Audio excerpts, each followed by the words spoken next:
Buenos días.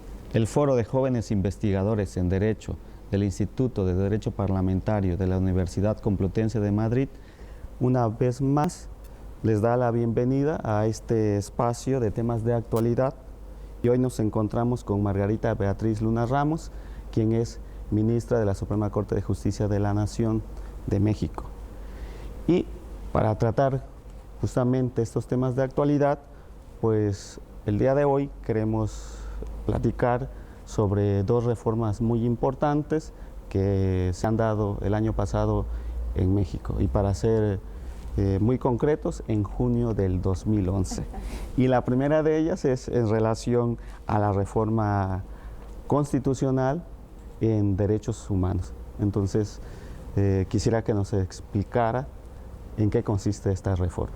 Con mucho gusto, Pedro. Primero que nada, muchas gracias por la invitación a estar con ustedes en estos días y poder platicar de algunas de las reformas importantes, muy importantes, en materia de derechos humanos que se han llevado a cabo en mi país, en nuestro país, en México, donde se han incorporado los derechos humanos al reconocimiento constitucional. Antes habíamos entendido que lo que podría oponerse al Estado a través de algún medio de control constitucional eran las garantías individuales reconocidas por la Constitución. Ahora hablamos de una situación quizás más extensa y más acorde a lo que es la corriente mundial en materia de derechos humanos, que hace la Constitución mexicana precisamente en el reconocimiento de los derechos humanos, que son todos en los que el hombre necesita para su desarrollo y para su supervivencia, su sobrevivencia. Y sobre esta base, pues muy importante ha sido, desde luego, la reforma de varios artículos, pero creo que la más importante es la del artículo 1 constitucional. El artículo 1 constitucional ha cambiado, ahora establece el reconocimiento de los derechos humanos, establece la posibilidad de que se lleve a cabo algo que anteriormente se hacía, pero quizás no elevado a rango constitucional, el reconocimiento del control de convencionalidad, porque también se reconoce la posibilidad de que se establezcan estos derechos humanos en algún tratado internacional de los que México es parte. Entonces ahora se determina que existe la obligación de respetarlos, tanto los establecidos en la Constitución como en los tratados internacionales, y de esta manera se considera la existencia de un control de convencionalidad, que no es de constitucionalidad, de convencionalidad, pero constitucionalmente reconocido. Se ha establecido también como una parte importante y que debe de determinarse como el reconocimiento, una vez más, de la supremacía constitucional, el que las limitaciones y restricciones a estos derechos humanos solamente pueden estar establecidas en la Constitución. Otra figura importante que ha reconocido este artículo 1 de la Constitución y que la Corte, en un criterio mayoritario, ha interpretado que esto es factible, es precisamente el control difuso de la Constitución, que al menos es una figura muy novedosa en nuestro país, porque a diferencia de los Estados Unidos, que sí lo conservan dentro de su sistema constitucional, en México el control difuso era algo que la Suprema Corte de Justicia de la Nación había interpretado, no formaba parte de nuestro sistema jurídico. Ahora, con esta reforma al artículo 1 constitucional, en el párrafo 2, se ha entendido que existe la posibilidad de llevar a cabo este control difuso de la Constitución por autoridades jurisdiccionales que no necesariamente son el Poder Judicial de la Federación, que es el que originariamente conserva la posibilidad de llevar a cabo el control constitucional de los actos de autoridad, sino que todas las autoridades jurisdiccionales ordinarias, ahora la Corte ha entendido, también pueden hacerlo. Aquí tenemos una pequeña dificultad, porque el propio artículo establece que es necesario establecer el resarcimiento de estas violaciones que se pueden dar a la Constitución y que ahora pueden hacer otro tipo de autoridades ordinarias, no necesariamente de carácter constitucional, pero no tenemos una ley reglamentaria, y esto de alguna manera impide que pueda realizarse pues adecuadamente este control, porque no tendríamos incluso una manera de reparar. Hasta este momento solamente podríamos encontrar en la ley reglamentaria del artículo 105 de la Constitución que legisla lo relacionado a las acciones de inconstitucionalidad y a las controversias constitucionales, y en la ley de amparo, que justamente regula el juicio de amparo, la posibilidad de una reparación a violaciones en materia constitucional. No la tenemos en los procedimientos ordinarios. Entonces esto dificulta para las autoridades ordinarias en este momento el poder aplicar un control difuso, pero en vía de que no tenemos la posibilidad, todavía se llevará a cabo a través de interpretaciones, meramente de interpretación jurisprudencial.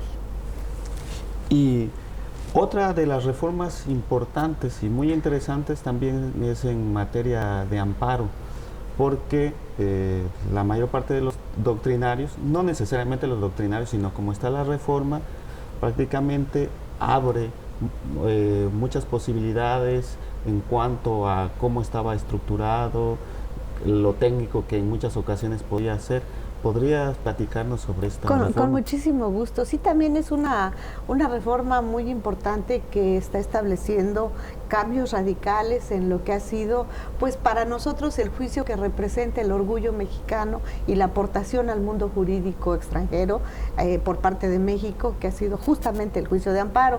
Se reformó el artículo 107 y el 103 de la Constitución también para incorporar el reconocimiento de los derechos humanos. Y siendo el juicio de amparo el medio a través del cual los particulares pueden oponer el cumplimiento de obligaciones por parte de las autoridades del Estado, lo que se ha pretendido con esta reforma es precisamente ampliar las posibilidades de acceso a este medio de control constitucional por parte de los particulares.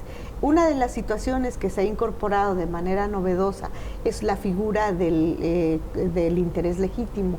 Antes teníamos la idea de que solamente era factible interponer un juicio de amparo por aquel que recibiera un perjuicio específico, perfectamente tutelado por la ley y que estaba en posibilidades de accionar al sistema constitucional. Sin embargo, ahora esta importante reforma ha establecido la posibilidad de que quien tenga un interés legítimo, no necesariamente jurídico, puede acudir al juicio de amparo. Y hago aquí la salvedad, sí queda restringido de todas maneras para quien intente un interés simple. Este sí queda excluido de la posibilidad del juicio de amparo, pero sí el interés legítimo, yo creo que es una figura que todavía va a dar mucho de qué hablar, pero más que nada jurisprudencia para poder ir modulando cuál va a ser el límite y en todo caso las barreras que pueda tenerse en materia de interés legítimo. Otra situación importante ha sido el determinar que las sentencias que en amparo contra leyes pueden tener efectos erga omnes, que antes nada más las teníamos en materia de acciones de inconstitucionalidad y de controversia constitucional. Ahora, con un número determinado de asuntos que puedan estimarse obligatorios a través de la jurisprudencia que estos imperen, entonces existirá la posibilidad de hacer una declaratoria general de inconstitucionalidad de la ley para que sea expulsada del sistema jurídico, lo cual en juicio de amparo antes no era posible, por lo que habíamos platicado siempre el principio Otero. El principio Otero, el principio de relatividad de las sentencias de amparo. Otro aspecto importante es también el relacionado con los plenos de circuito que se establecen para los tribunales colegiados, en los que la República Mexicana, bueno, como ustedes saben, es regionalista, variada y sobre todo amplia. Entonces se ha determinado que si todos los asuntos de contradicción de criterios de tribunales colegiados de circuito llegan a la Suprema Corte de Justicia de la Nación, quizás no se resuelvan adecuadamente a la región a la que pertenecen.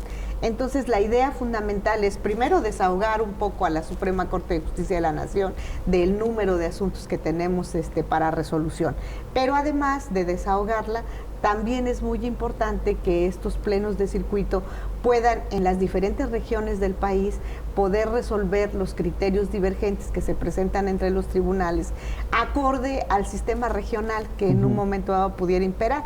Entonces, de esta manera también habrá la posibilidad de que se resuelvan ante los propios tribunales que se integrarán una vez que se establezca también la ley de amparo, que tiene que regular todas estas nuevas figuras y que tampoco ha salido y que de alguna manera también no permite que se pueda echar a andar la reforma de la manera en que se quisiera. ¿Por qué? Pues porque nos falta reglamentación.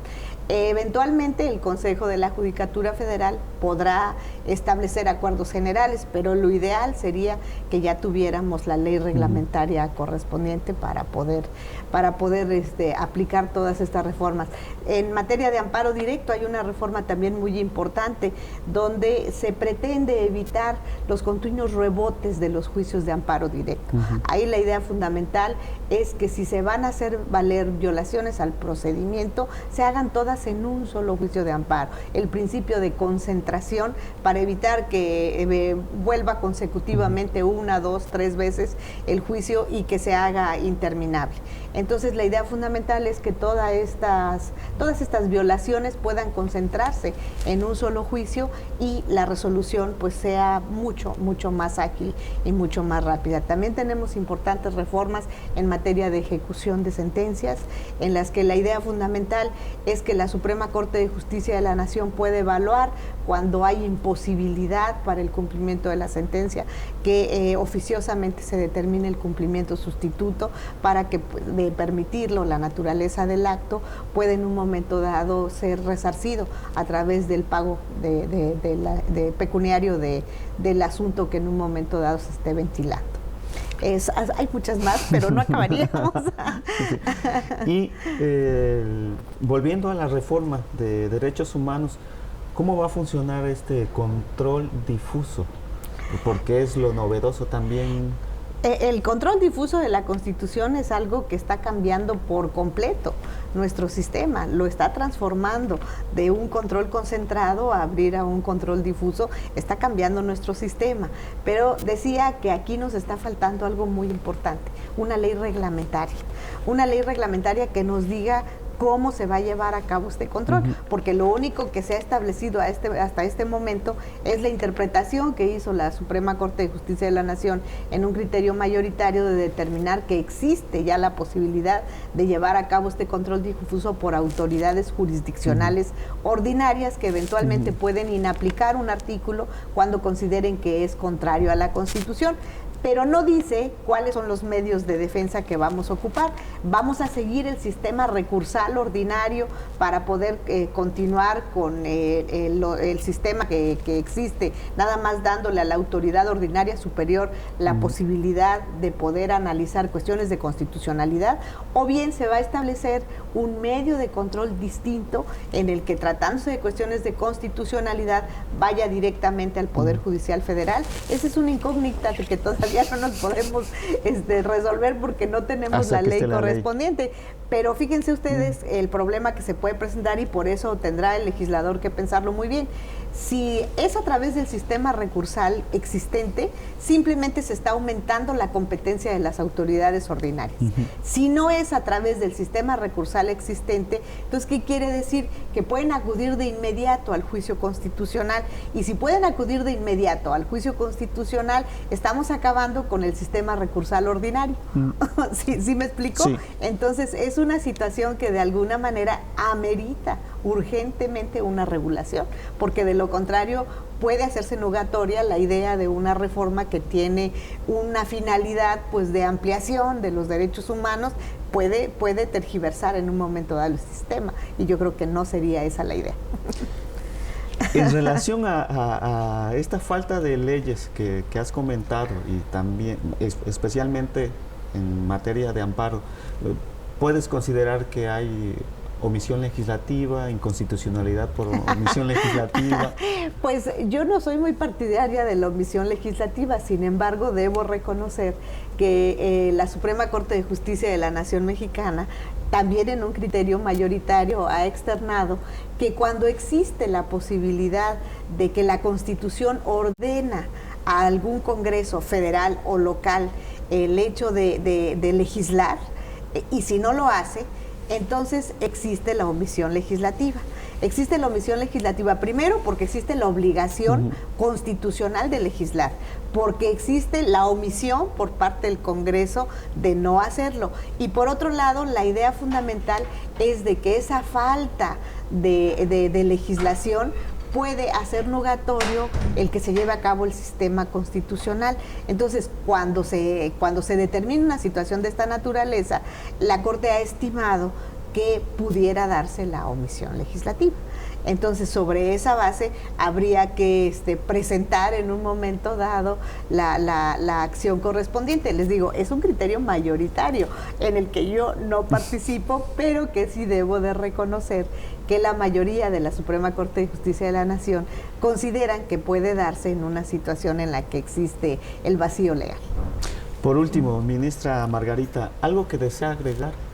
¿Algo que haya quedado en el tintero para enriquecer nuestro espacio del foro? No, al contrario, lo único que quisiera agregar es que a mí me da mucho gusto como mexicana, como jurista, que estudiantes mexicanos que vienen a hacer el doctorado, a hacer el posgrado a la Universidad Complutense, tengan el entusiasmo, tengan sobre todo ese deseo de formar un grupo, de estudiar, sobre todo de pervivir sobre la universidad para dejar una huella para el tiempo en que ustedes no estén y para las generaciones venideras, que de alguna manera van a recordar a este grupo de jóvenes investigadores que de alguna manera con recursos propios, pero más que nada con ese gran entusiasmo han hecho posible incluso que yo esté aquí en este momento. Esto lo agradezco enormemente, pero más que nada lo reconozco ampliamente.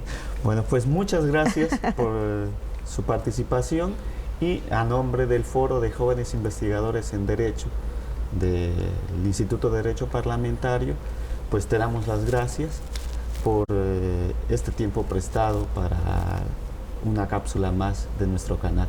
Al contrario, Pedro, el Hasta honor luego. es para mí y el gusto también. Gracias a ustedes.